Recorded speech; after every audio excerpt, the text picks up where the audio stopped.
warahmatullahi wabarakatuh. Alhamdulillahi rabbil alamin wal aqibatu lil muttaqin wala udwana illa 'alal zalimin. Asyhadu an la ilaha illallah wahdahu la syarika lah wa asyhadu anna Muhammadan abduhu wa rasuluh. Allahumma salli ala Muhammad wa ala alihi wa sahabatihi wa man sara ala nahjihi wa ihtada bihadihi wa sanna bisunnatihi ila yaumil qiyamah. Ya ayyuhalladzina amanu taqullaha haqqa tuqatih wa la tamutunna illa wa antum muslimun. Allahumma 'allimna bima yanfa'una wa anfa'na bima 'allamtana wa zidna ilman wa tawfiqan wa alhiqna bis salihin. Amma ba'd, ma'asyiral muslimin, jamaah salat subuh rahimani wa rahimakumullah. Alhamdulillah, pada kesempatan ini kita kembali melanjutkan majelis ilmu kita pada penjelasan kitab Taisirul Karim Ar-Rahman fi Tafsir Kalamil Mannan yang ditulis oleh Syekh Abdurrahman bin Nasir As-Sa'di rahimahullah. Dan alhamdulillah, pada pertemuan yang sebelumnya kita masih berada pada penjelasan ayat-ayat Al-Quran yang terdapat di dalam surah An-Najm, dan ayat terakhir yang kita jelaskan yaitu firman Allah Subhanahu wa taala, wa allaysa lil insani illa ma sa'a wa anna sa'yahu sawfa yura.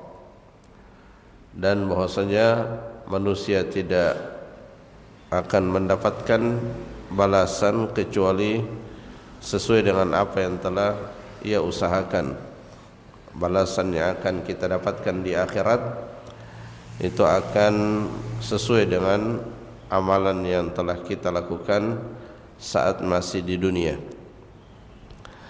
Wa anna sa'yahu sawfa yura, dan semua yang telah kita lakukan, baik itu kebaikan ataupun keburukan, semuanya akan diperlihatkan balasannya oleh Allah Subhanahu wa taala di akhirat kelak nanti.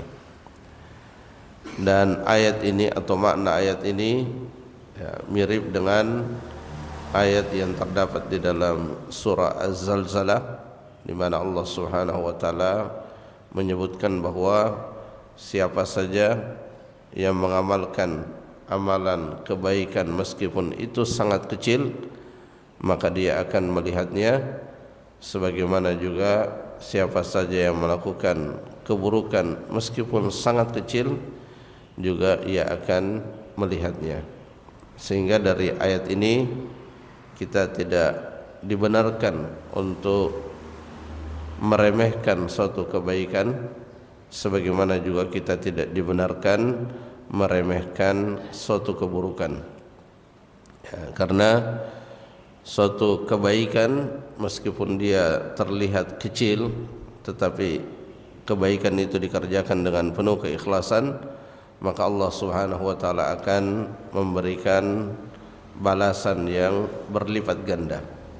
Salah satu dari nama Allah Subhanahu wa taala itu adalah Asy-Syakur, yang mana di antara maknanya Allah Subhanahu wa taala menerima dari hamba-hambanya amalan yang sedikit, dan Allah Subhanahu wa taala akan membalasnya dengan sesuatu yang jauh lebih besar. Kemudian kita lanjutkan pada ayat yang berikutnya, wa anna ila rabbika al-muntaha. Jadi ayat-ayat yang kita sebutkan sebelumnya dan juga ayat yang saat ini kita sedang akan menjelaskannya, ini semua ada di dalam suhuf Ibrahim dan Musa. Wa anna ila rabbika al-muntaha, dan bahwa sanya kepada Tuhanmu segala sesuatu itu akan berakhir, segala sesuatu itu akan ujungnya semuanya kembali kepada Allah Subhanahu wa taala. Dalam penjelasan ayat ini Syekh Sa'di rahimahullah mengatakan ilaihi tantahi al-umur wa ilaihi tasirul asya' wal khalaiq.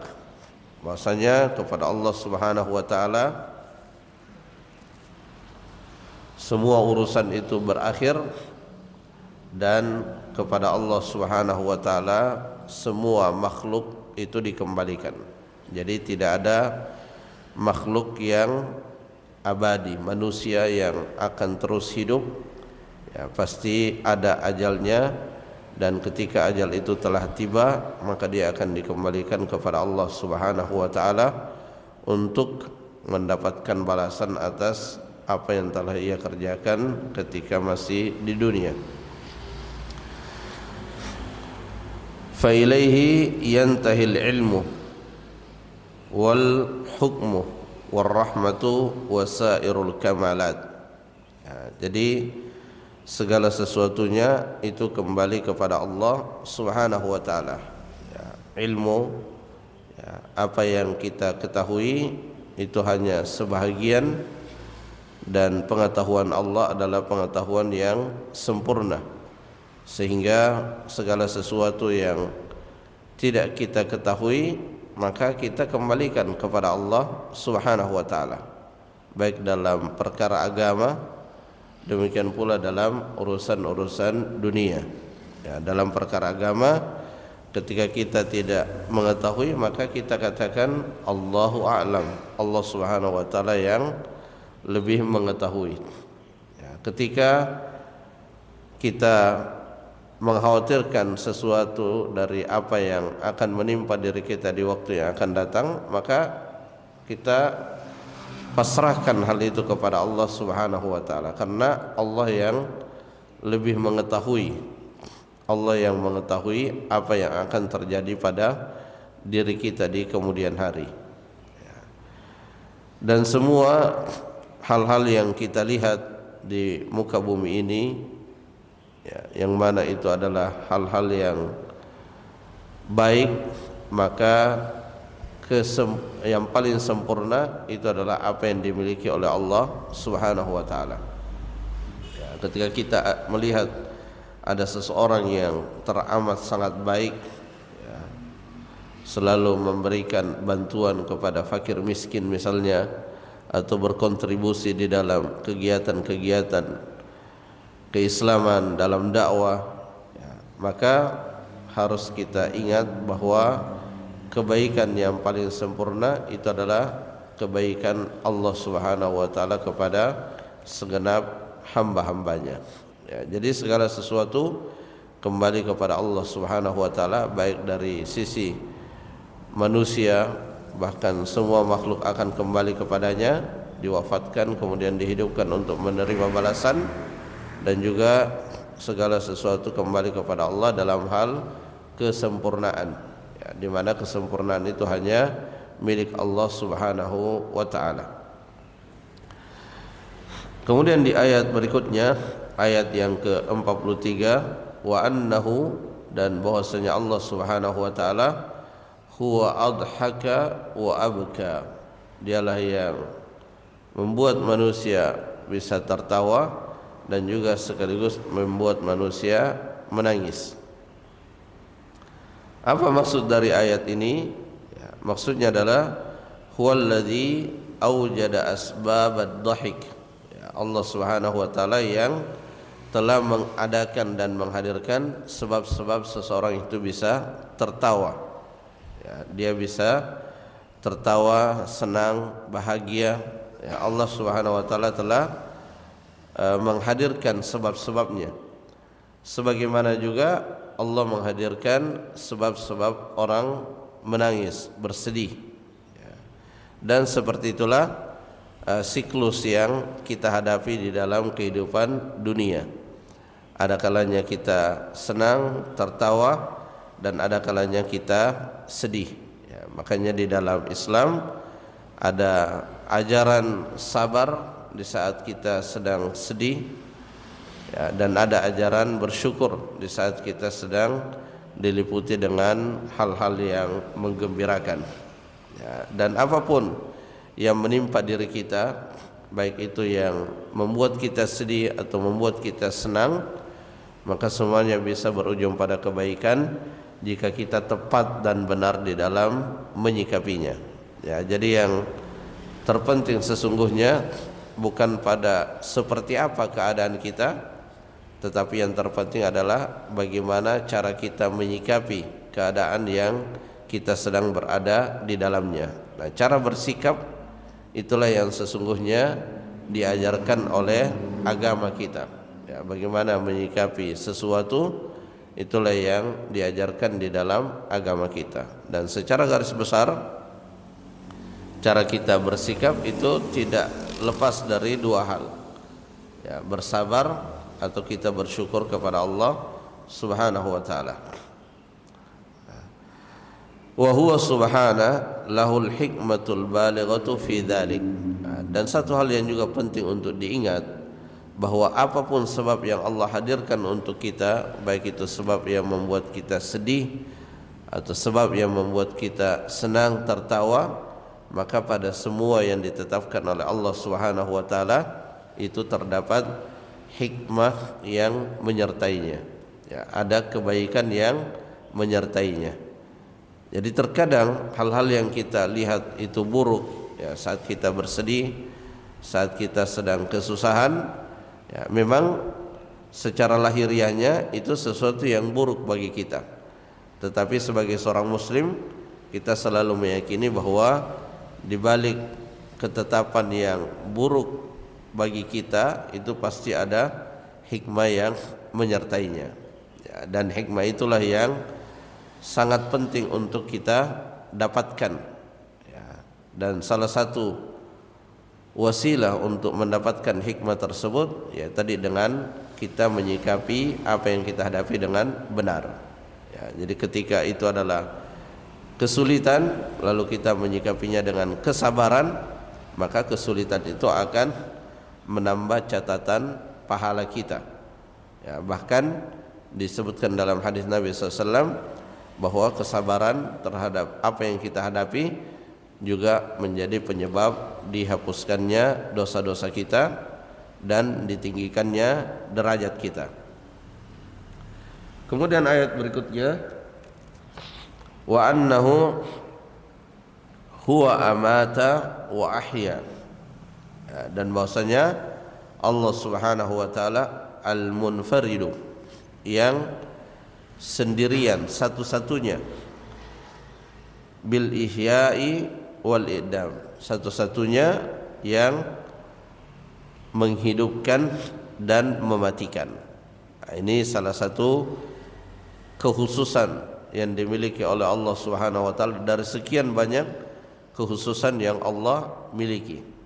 Dan kita telah sampaikan bahwa sesuatu yang merupakan kekhususan Allah, maka tidak boleh kita yakini ada pada selain Allah Subhanahu wa taala.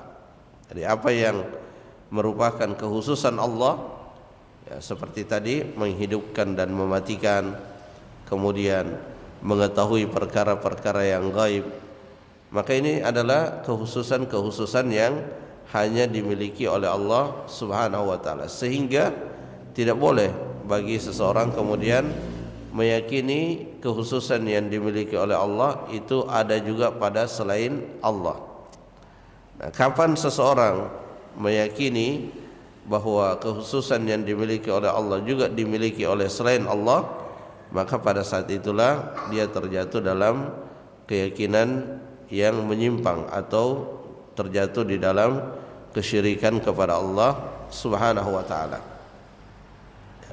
Jadi Allah Subhanahu wa taala yang menghidupkan, Allah Subhanahu wa taala yang mematikan. Dan di balik ayat ini ada pesan tentang adanya hari kebangkitan. Jadi meskipun manusia itu telah diwafatkan, ya, dan terkubur, ya, dagingnya hancur dan tinggal tulang saja, Allah Subhanahu wa taala mampu untuk menghidupkan kembali. Ya, dalam Al-Quran Allah Subhanahu wa taala mengajak para pengingkar hari kebangkitan agar berfikir, ya, bahwa Allah Subhanahu wa taala bisa mengadakan sesuatu yang asalnya tidak ada, ya, manusia asalnya lam yakun syai'an madhkura, dia tidak pernah ada, bahkan disebut-sebut saja bahwa dia akan ada itu tidak pernah. Kemudian dia lahir ke muka bumi ini, ya, dari yang tadinya tidak ada menjadi ada. Maka Allah Subhanahu wa taala mengajak orang-orang kufar Quraisy pada zaman itu agar berfikir, yang tidak ada saja diadakan itu Allah Subhanahu wa taala mampu, apalagi yang sudah pernah ada mau diadakan kembali. Ya, tidak ada yang sulit bagi Allah Subhanahu wa taala.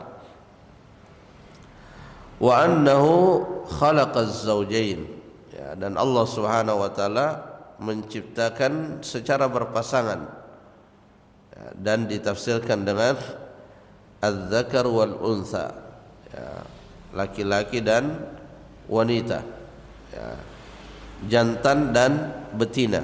Nah, itu diantara tanda-tanda kekuasaan Allah Subhanahu wa taala. Jadi diciptakan secara berpasangan.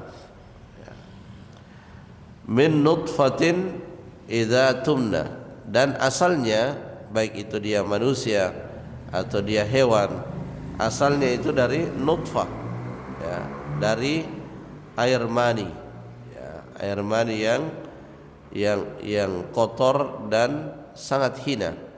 Dan itulah yang para ulama sering nasihatkan kepada manusia, agar manusia itu selalu mengingat asal usul penciptaannya. Supaya apa? Supaya terhindar dari sifat sombong. Jadi pernah seorang ulama memberikan nasihat kepada seorang raja dengan dia diingatkan, ya, diingatkan bahwa engkau itu awalnya adalah air yang hina, maksudnya air mani. Kemudian akhirmu itu adalah mayat, kalau tidak dikubur akan berbau. Dan diantara keduanya wa bainahuma tahmilul qadarah, dan diantara keduanya, maksudnya diantara kita lahir dan kita meninggal, kita hidup di dunia, kemana-mana kita membawa kotoran di dalam perut kita, hanya saja tidak terlihat karena terlindungi oleh daging dan kulit.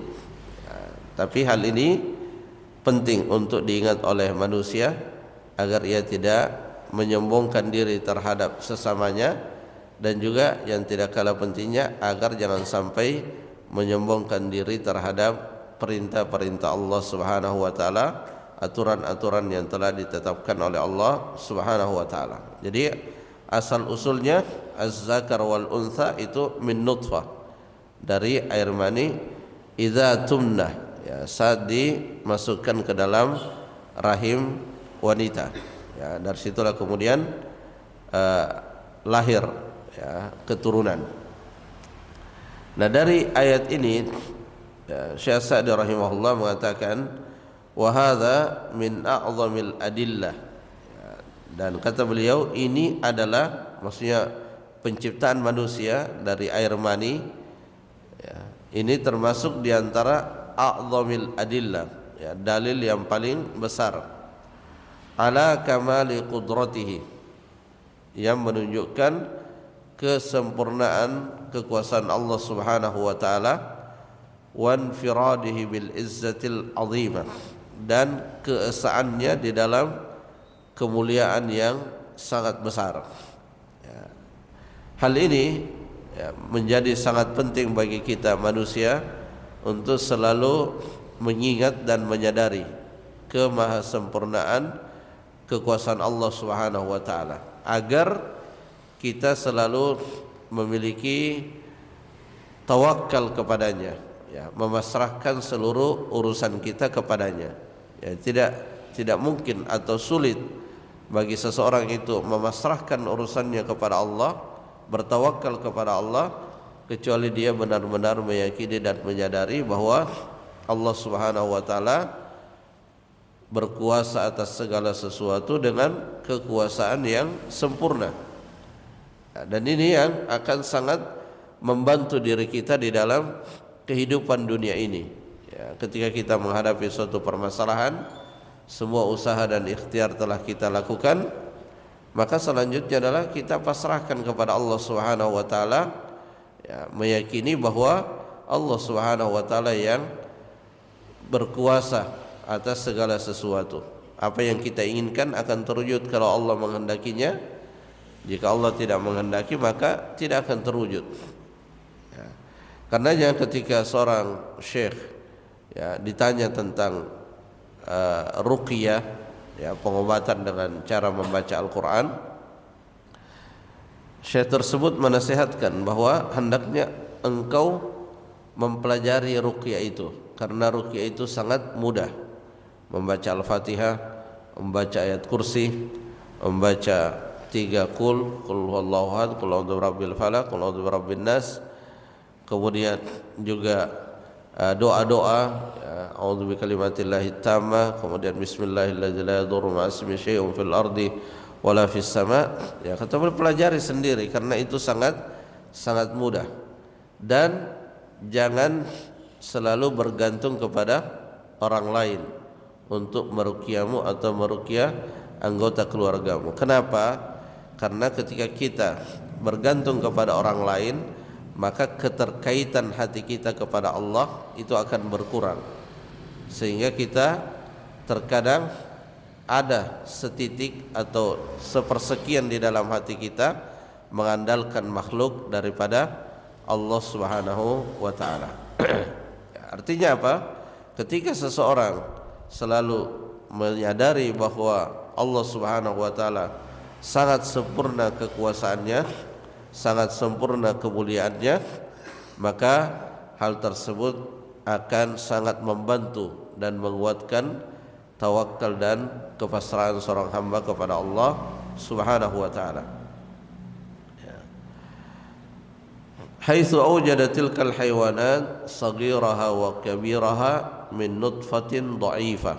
Ya, jadi kalau kita renungkan hal ini, ya, kalau kita renungkan penciptaan langit dan bumi dan penciptaan manusia, bahkan di dalam Al-Quran Allah Subhanahu wa taala mengatakan afala yanzuruna ilal ibli kaifa khuliqat. Kemudian di dalam ayat lain juga Allah Subhanahu wa taala falyanzuril insanu ila ta'ami, hendaklah manusia itu melihat pada makanannya. Ya. Apa yang Allah ciptakan kita diperintahkan untuk melihatnya. Tentunya bukan sekedar melihat dengan kasat mata begitu saja, tetapi melihat yang disertai dengan perenungan. Ya, misalnya hewan, ya, dari yang sangat kecil sampai yang sangat besar, ya, diciptakan oleh Allah Subhanahu wa taala min nutfatin dha'ifah, dari air yang sangat lemah, tidak bisa berbuat apa-apa. Ya. Kemudian dia berkembang dan menjadi sangat kuat. Ya, sebagaimana juga manusia, dari air yang sangat lemah, kemudian terlahir sebagai seorang bayi, kemudian terus berkembang dan menjadi manusia yang sempurna.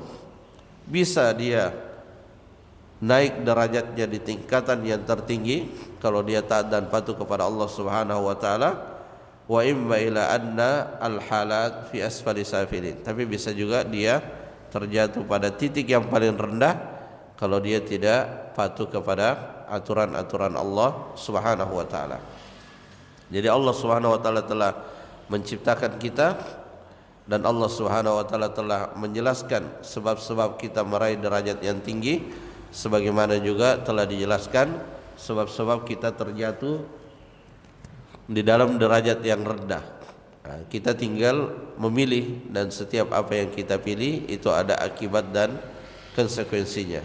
Dan semoga dengan kita mempelajari ayat-ayat Al-Quran, kita selalu tepat di dalam menentukan pilihan kita. Kita selalu memilih sebab-sebab yang kita meraih kemuliaan dan derajat yang tinggi di sisi Allah Subhanahu wa taala.